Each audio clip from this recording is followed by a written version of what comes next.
Il était une fois un petit village qui s'appelait Klopf et qui vivait entre deux cours d'eau, le Zist et le Zest. Et ce cours d'eau se rejoignait pour former une rivière qui allait se jeter dans le Danube. Au nord du Zest, nous avions la Boténavie, je suppose. Et au sud du Zist, nous avions la Moldavie. Ce qui fait qu'il se trouvait au milieu de ce petit village. Comme ça. La Moldavie et la Boténavie passaient leur temps à se faire la guerre. Ce qui fait que régulièrement, Kopf était soit moldave, soit boténien. Boténienne. Toujours est-il que, je disais, c'était une guerre, disons, un peu sympathique, on va dire. Régulièrement, ils se foutaient dehors, et puis hop, et du coup, les Colombiens, eux, ils s'occupaient des soldats qui étaient sur place. Ils mangeaient, ils changeaient leurs uniformes, ils buvaient, ils dormaient. Bon, ça faisait tourner les affaires, quoi.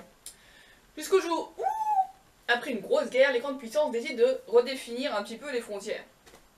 On arrive donc au moment où la Boténavie et la Moldavie qui étaient inventées donc lors de la grosse discussion, commencent à demander où sont leurs frontières, et on décrète que la frontière sud de la Boténavie serait le Zest, et la frontière nord de la Moldavie serait le Zist.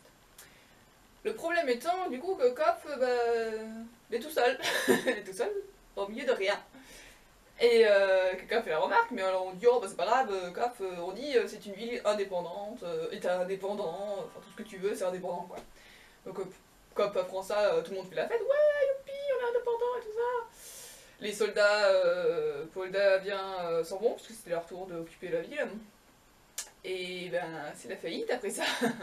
Il n'y a plus personne pour acheter des uniformes et pour manger ou qui vient pour se promener ou quoi que ce soit. Du coup, Kopf, ça commence à être un peu la famine, un peu la merde en fait.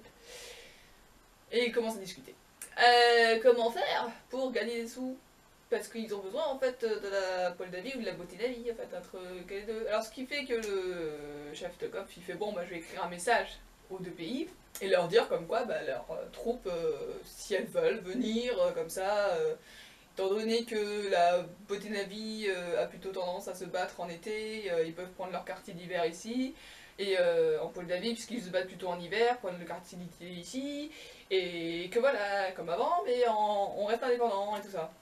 Alors les deux pays se disent intéressés, mais en fait il s'avère que bon, c'est coûteux quand même d'envoyer les soldats en quartier d'hiver dans ce coin-là.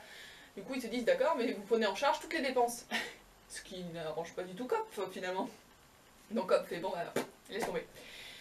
Et au final le chef cherche un autre moyen, et au bout d'un moment il y en a qui proposent, ils font puisqu'ils venaient ici en temps de guerre, on n'a qu'à déclencher une guerre. Ah mais oui, évidemment. Alors on demande mais comment on fait et tout, et puis le chef il dit on a plein d'uniformes de soldats du coup, puisqu'on leur vendait, on a qu'à se déguiser en soldats moldaves et puis on va attaquer la Boténavie et puis inversement. Donc ils font ça. Donc les deux pays sont persuadés qu'ils se sont fait attaquer par leurs adversaires de côté des fleuves, et ce qui fait qu'ils lancent les boulets de canon. Le problème c'est que les boulets de canon ça va pas bien loin, et tous les boulets de canon sont sur Kopf qui commence à être à moitié détruite. Puis ils ont tellement la rage que finalement ils y vont, ils se déchargent, ils se rendent compte sur Kopf en fait et ils commencent à tuer tout ça.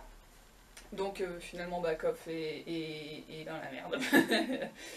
Encore.